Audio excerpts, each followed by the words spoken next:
जय भीम। मैं मेवालाल और आप देख रहे हैं बहुजन समय। साथियों, आज हमारे साथ पूना से आए हुए हैं, तो इनसे जानकारी के लिए मैं इनके साथ आया हूं कि आखिर जो चुनाव हुआ है, अभी चौथा चरण का चुनाव हो चुका है, तो आगे जो चुनाव होने जा रहा है, क्या आपको लग रहा है कि जो मोदी की सरकार है पुनः आने वाली है, या 400 पार को जो उनका नारा है, लोग कह रहे हैं कि 400 हार, और आप क्या कहते हैं कि 400 हार या 400 पार? देखिए, मेरा नाम चंद्रकांत सहारकर है और मैं पूना से आया हूँ। कांशीराम जी के ऑफिस में 30 साल सर्विस किया, पूना में 40 साल किया हूँ, और मैं महाराष्ट्र में जो भी जितने संत और पुजारी उनका पूरा पढ़ाई किया हूँ। अभी मैं आपको जो बताना चाहता हूँ कि देखिए, हमारे सुप्रीम कोर्ट में एक केस पेंडिंग था। वो पेंडिंग केस ने क्या है, 19 में जो इलेक्शन हुआ था उसमें कुछ 200 या 300 के करीब कुछ सीट में कम ज़्यादा वोट से, और 18 लाख ईवीएम जो लापता है उसका केस था। तो उसके बारे में ये एक सुप्रीम कोर्ट के जज है जिसका नाम है भूषण गवई साहब, उन्होंने ऑर्डर दिया था कि 100% वीवीपैट की पर्ची ये जो वोटर से उसके हाथ में देना चाहिए, वो देखेगा, बाद में बक्से में डाल देगा। तो सुप्रीम कोर्ट के जज लोगों ने, खन्ना साहब और दूसरे साहब ने, ये डेट 18 अप्रैल को ली, और 18 अप्रैल को लेने के बाद में जब वो केस आया तो हमारे जो जज साहब है वो पूछते हैं हमारे मेन इलेक्शन कमिश्नर साहब को, साहब जी ये चीज़ हम 100% वीवीपैट की पर्ची वोटर्स को देके वो देख के बक्से में डालेगा क्या?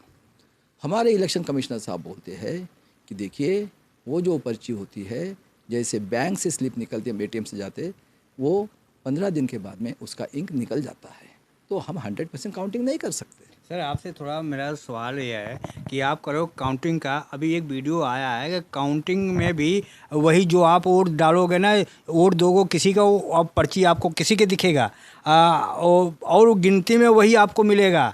तो आप कैसे काउंटिंग से आप साबित कर दोगे कि भाई आप जीत रहे हो या हार रहे हो? अभी मैं आपको पहला, मैं सुप्रीम कोर्ट का डिसीजन और फॉर्म 70C ए मैंडेटरी रिक्वायरमेंट है, ख्याल में रखना है। ये फ्री एंड फेयर का क्लॉज है 17C। तो अभी मैं स्टेप बाय स्टेप आ रहा हूँ। देखिए, उसके बाद में जो 18 लाख ईवीएम मशीन गायब है उसके बारे में किसी के मुंह से आवाज़ नहीं निकला है। फिर 24 को डिस्कशन हुआ और 26 को उन्होंने डिसीजन दिया, जो कैंडिडेट सेकंड और थर्ड रहेगा वो उसका इंक्वायरी के लिए उनके इंजीनियर से ऑब्जेक्शन ले सकता है, उसको पैसा भरना पड़ेगा। सर, ये पुरानी बात हो गई। जो भी सुनिए सर, जितने भी एडवोकेट थे जो चुनाव के पहले पूरे देश में हल्ला होल्ला बचाए थे, एकदम माहौल बनाए थे कि ईवीएम से चुनाव नहीं होने का, बैलेट से पेपर चुना रहे, वो सारे एडवोकेट चुनाव लड़ने लगे ईवीएम से। तो आप कैसे ईवीएम बात कर रहे हो आप? मैं आपको बोल रहा हूँ, लीगली जो बात रहा हो, आप लीगली के ऊपर विश्वास करते हो क्या? ये सबसे पहले पूछाओ मुझे। मैं जो बोल रहा हूँ लीगली बात कर रहा हूँ। मैं इलीगली बात बिल्कुल नहीं करेगा, और साइंटिफिक करेगा। मैं साइंस के युग में जानना जो वर्ल्ड में होता है, और मैं लीगली भी बात करूँगा। मैं एडवोकेट नहीं हूँ, लेकिन उसका भी स्टडी किया है। अभी आप सुन लो, मेरी शांति से बात सुन लो। उसके बाद में इन्होंने एक कानून बनाया है। किन्होंने? पार्लियामेंट के अंदर क्या कानून बनाया है कि पहले वाले जज ने जो डिसीजन दिया है उसके अगेंस्ट में कोई डिसीजन देगा उसको 7 साल की जेल दी जाएगी। तो कौन सा इंडिया के अंदर में ऐसा जज है कि जो उनके अगेंस्ट में देके 7 साल जेल में जाएगा? उसके बाद में उनका डिसीजन होगा बैलेट पेपर से और ईवीएम से वोटिंग होगा। पहली सवाल आपसे ये रहा सर, आप वोट दिए कि नहीं दिए? अभी मैं वो भी बताता हूँ, पहले सुन लो 70CA ने क्या होता है, और मैंडेटरी रिक्वायरमेंट और फ्री एंड फेयर इलेक्शन जो होता है वो मैं उसका डेफिनेशन बताता हूँ। मैं वोटिंग किया वो भी बताता हूँ आपको। सबसे पहले फ्री एंड फेयर का मतलब क्या होता है, यानी हर एक इंसान को, मैं सिटीजन हूँ, ईमानदारी से वोटिंग लेना चाहिए, और इलेक्शन कमिश्नर प्रोसेस ईमानदारी से चलाना चाहिए, और जो वोटिंग वाला है उसको देना चाहिए उसके साथ। फॉर्म 70C का मतलब है, मैं अभी आपको वोटर लिस्ट से बताता हूँ। पहले वोटर लिस्ट 1 महीना पहले वेरीफाइड हो जाती थी। वेरीफाइड और वोटर लिस्ट में फ़र्क है। वेरीफाइड का मतलब जो है, अगर 2 महीना पहले वेटिंग लिस्ट होती थी उसमें कोई आदमी एडिशन भी कर सकता था और डिलीशन भी होता था। लेकिन अभी जो वोटर लिस्ट डेट पे डाली है, ये इलेक्शन होने के 15 या 20 दिन डालते हैं, और उसमें सिर्फ आपका क्रमांक मिलता है, उसके बाद में आपका वोटर का सेंटर मिलता है, और उसके बाद में एक कॉमन फिगर डाली हुई है लोकसभा की, उसमें कई लोगों का, जो मरे हुए लोगों का नाम है, लेकिन कई ऐसी कम्युनिटी के उनका नाम ऐड किया नहीं गया है, क्योंकि मरे हुए लोगों का वोटिंग ये ऑनलाइन हो कर सकते हैं। उसके बाद में देखिए, जब ये लोग अपना एजेंट भेजते हैं, एक जो एमपी करके खड़ा होता है उसको परमिशन है, एक विधानसभा में 300 बूथ होते हैं, वो अपना एक मेंबर इसके लिए भेजता है कि वो इलेक्शन में सही सलामत हो रहा है कि नहीं। अभी बताइए, जब सर मेरा सवाल नहीं जवाब है, मैं कह रहा हूँ आप वोट दिए कि नहीं दिए, आपके यहाँ कौन से फेस में आपको वोट पड़ेगा? वही दे बता रहा हूँ मैं। तो अभी बताइए, voting machine, VVPAT, control unit और बक्सा हर एक बूथ के ऊपर यूज कर रहे। तो मैं सबसे पहले एक सवाल पूछता हूँ आपको, उसका identification number, serial number election commission किसी को भी नहीं दे रहा है, और ना उसका सीलिंग भी करवा रहा है सेंटर में। तो अब मैं आपको पूछता हूँ, मैं गया वोटिंग देने, ये देखो मैंने 13 तारीख को वोटिंग किया है सिरुड़ी, इसमें पुणे के अंदर। तो मैंने जब उनको पूछा तो भाई साहब बोले हमको ऑर्डर है, जो बूथ ऑफिसर था वो, और वो हमको सिर्फ बोला है कि हमें सिर्फ वोटिंग लेना है आपका। अब बताइए मुझे, मैं आपको पूछता हूँ, जितने भी पढ़े लिखे लोग हैं साइंटिफिक, मैंने जो वोटिंग मशीन में वोट किया है, काउंटिंग उसी का होना चाहिए कि कोई भी इसका करेगा तो चलेगा? ये इलेक्शन 19 में भी वैसा हुआ है और 20 में भी हुआ है। जितने भी एजुकेट लोग हैं या सुप्रीम कोर्ट के जज लोग हैं, आप मेरा एक क्वेश्चन का सवाल दे दो, फ्री एंड फेयर का मतलब है मैंने जिस वोटिंग मशीन में डाला है वोट, उसका सीरियल नंबर है, आइडेंटिफिकेशन नंबर है, उसी का काउंटिंग होगा, या ये जो बोलेंगे इलेक्शन कमिश्नर उसका काउंटिंग होगा? ये सबसे पहले फ्रॉड है। और उसके बाद में सुन लो, उसका सीलिंग होना चाहिए, क्योंकि लिस्ट पहले ऐसी होती थी, ये बूथ के ऊपर इतना वोटर्स है और इतना वोटिंग हुआ तो इमीडिएट आपको मिलता था। अगर 1100 है, 900 हुआ उसमें से, और इमीडिएट फिगर हर एक बूथ टाइप वो उसको कमिश्नर को भेजते थे, इलेक्शन को फटाक से रिजल्ट आता था कि ये लोकसभा के अंदर में इतना हुआ है, उसमें लेडीज इतनी थी और इतने जेंट्स थे, और ये होता था। लेकिन आज देखिए भाई साहब, 10 दिन 6 दिन होने के बाद में वो सिर्फ क्या बोलता है, 66% हुआ है। अरे इसका मतलब यह है कि ये लोग वोटिंग होने के बाद में सील भी नहीं करते, और वो जो जाते हैं उसमें प्रूफ दिखा है प्राचा साहब ने, ये पूरा का पूरा फ्रॉड इलेक्शन हो रहा है। और मैं पूछता हूँ, काउंटिंग का प्रोसीजर क्या है भाई? ADG है, ऑडिटर जनरल इंडिया, मैं उनको पूछता हूँ कि जो ऑडिट होता है, जिस एटम का पेपर रहता है, जिस उसका होता है, अभी बताइए मुझे कि भाई साहब काउंटिंग के लिए कौन सी पहले वेरिफिकेशन आता है कि नहीं? मैंने जो मशीन में विधानसभा के वो मशीन पहले वेरीफाई करना है, वही मशीन आई कि नहीं, वो वेरीफाई नहीं हो रहा है। मेरे सवाल को उत्तर दीजिए आप। जब वोट देने गए थे आप, तो आप वोट डालते वक्त किस चीज़ को आप पहले दिमाग में आया कि अब मुझे ये चीज़ सोच के वोट डालना है?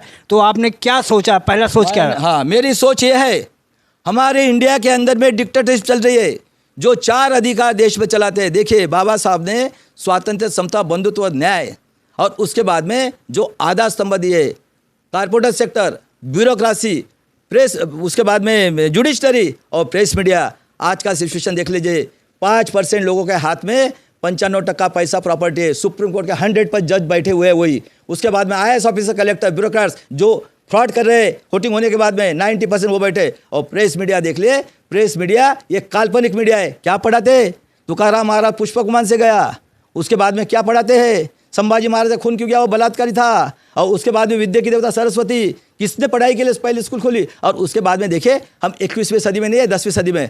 अभी बताइए, मैं बीमार हो गया, अरे बजाओ रे ताली थाली, साइंटिस्ट, PhD, डॉक्टर, इंजीनियर कर रहे। और उसके बाद में बताइए, वर्ल्ड के अंदर हर एक का जन्म ये औरत, महिला के पेट से हुआ है, और पिताजी ने खाना खिलाया है। तो मुझे बताया, हमारे ऊपर उपकार माताजी पिताजी का वर्ल्ड में इतना है, और पत्थर क्या हमारे माँ बाप से बड़े हैं? वो लिविंग है कि नॉन लिविंग है? लेकिन देखो सब लोग, क्योंकि हम मानसिक गुलाम है आज भी, हमारा 5000 से सोचना है, हमारी थिंकिंग आज भी मानसिक है। लेकिन 2012-13 के बाद में नेट आया, और net is equal to 21 century. Buddha ने बताया वास्तविकवादी जो वही मैं मानेगा। इसलिए मेरा थिंकिंग उस हिसाब से आप करो, क्योंकि हमारा मैथमेटिक्स से लाइफ है, और साइंस ये हमारा वर्ल्ड जो है, उससे हमारा ब्रेन का डेवलपमेंट होता है।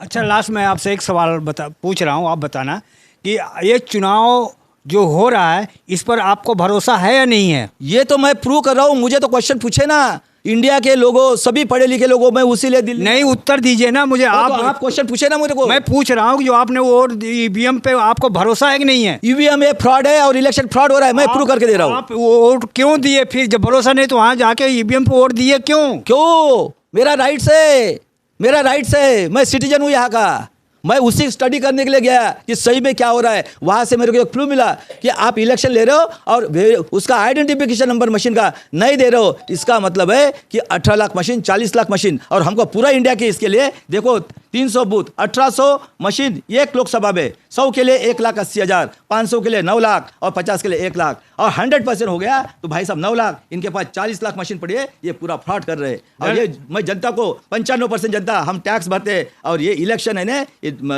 हराम का पैसा कमाने का धंधा है। और देखो पूरे के पूरे घराने शाही हर एक स्टेट में 15-15, 20-20 पे ये हमारा पैसा है भाई साहब। इसलिए जग जाओ मेरे देश के लोगों, और जन आंदोलन के उतरो। चलो धन्यवाद।